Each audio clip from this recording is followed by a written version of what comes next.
When investigating a cyber incident, the initial focus is often on the raw data.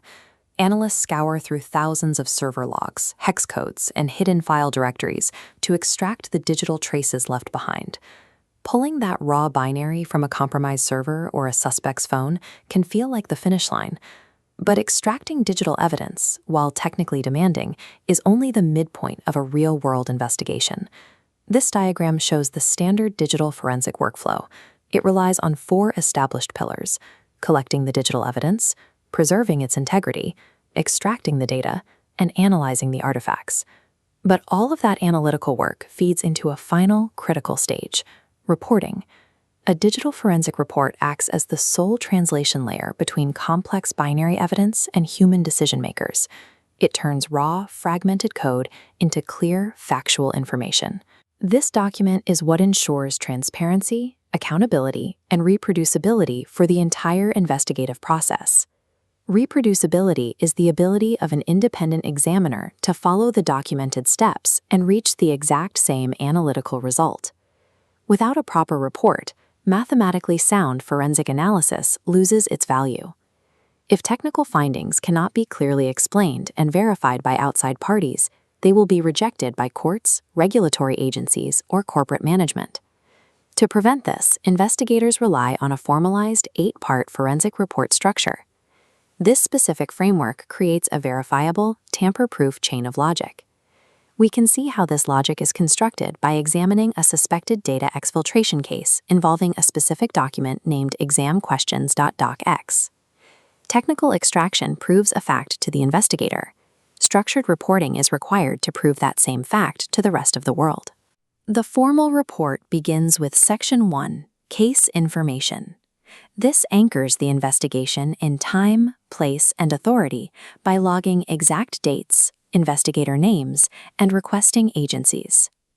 This diagram illustrates Section 2, Purpose and Scope.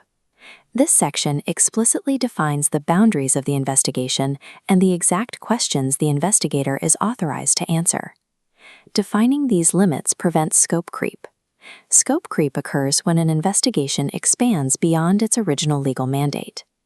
Documenting the scope ensures there are no misunderstandings about what the examiner was actually responsible for analyzing. Next is Section 3, Evidence Description. Here, the investigator lists every single item examined during the investigation with exact, unique identifiers. Each item requires a device description, serial number, storage capacity, and, most importantly, cryptographic hash values. A hash value is a fixed-length string of characters generated by an algorithm to serve as a unique digital fingerprint for a specific file or storage drive. Section 4, Methodology, documents the exact forensic acquisition procedures and analysis techniques utilized during the examination. This section must meet the critical standard of reproducibility. The documentation must be precise enough that a rival expert could follow the listed methodology and achieve the exact same result. Sections 1 through 4 do not contain any actual findings. Rather, they build the procedural armor required to defend the analytical findings that follow. Moving into the examination phase, Section 5 details the analysis procedures. This outlines exactly what the investigator did with the evidence. It lists the specific techniques applied to the data, such as registry analysis, keyword searching, and timeline reconstruction. The results of those procedures are documented in Section 6, Findings, and expanded upon in Section 8.2, Detailed Findings. Here, the actual results are summarized and supported by evidence. This brings us to the ironclad rule of objective reporting. Findings must be based entirely on digital facts, devoid of personal assumptions or legal judgments. We state what the data indicates, not what we believe the suspect definitely did. Arriving at those factual findings requires evidence correlation. Evidence correlation is the practice of linking multiple independent digital artifacts together to reveal a complete narrative of events. This diagram shows how we apply correlation to the examquestions.docs case study. We start with our first piece of evidence, file metadata showing a creation timestamp of March 5, 2026 at 10:24 p.m. But metadata alone only proves the file existed at that specific time. To build a solid case, we need a second data point. The system access logs tie the file to a specific user account on the university network. Then we pull the USB connection logs. These connection logs confirm a removable drive was active at the exact moment the file was accessed by that user account. An isolated file is circumstantial. But when multiple artifacts from different system locations align perfectly, they create an undeniable chain of events. True forensic reporting weaves distinct digital traces into a single, indisputable factual timeline. The narrative culminates in Section 7, the conclusion. This section must directly answer the questions established back in the Section 2 scope. The conclusion summarizes what evidence was discovered and what activities occurred, without crossing the line into rendering legal verdicts. The investigator provides the facts, the court decides the guilt. To authenticate the entire report, we turn to Section 8 and Section 8.3, Appendices and Supporting Documentation. This is the foundation of the report's credibility. This section stores the dense technical data that backs up the findings: raw hash values, tool output summaries, extraction logs, and screenshots. This diagram highlights the strategy behind the appendix. It keeps the main report readable for laypeople on the left, while preserving the deep technical proof for expert peer review on the right. The appendix also houses the chain of custody records.